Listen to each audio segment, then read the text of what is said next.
I'm Rick Smith, and this is Labor History in 2.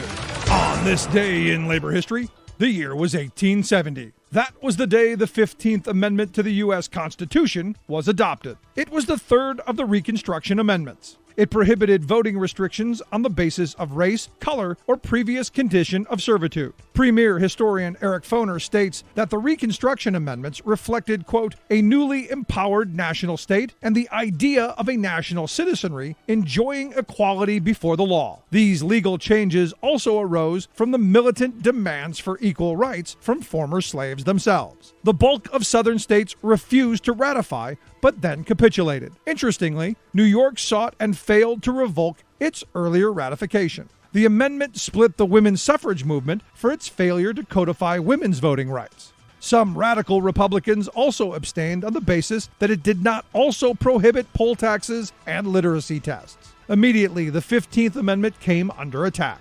The Ku Klux Klan terrorized black voters and Reconstruction governments for years. One of the most extreme examples was the 1873 Colfax Massacre. After the Compromise of 1877, President Rutherford B. Hayes refused to enforce civil rights protections. The rise of discriminatory Jim Crow laws effectively disenfranchised Southern blacks for nearly a century. Congress would finally enforce the 15th Amendment fully through the Landmark Voting Rights Act of 1965. However, the act has come under attack most recently, as in the 2013 case Shelby versus Holder. Jurisdictions with histories of voter restrictions no longer have to obtain pre-clearance before implementing changes to voting laws and practices. Over 150 years after the end of the Civil War, African Americans are still fighting to protect their right to vote.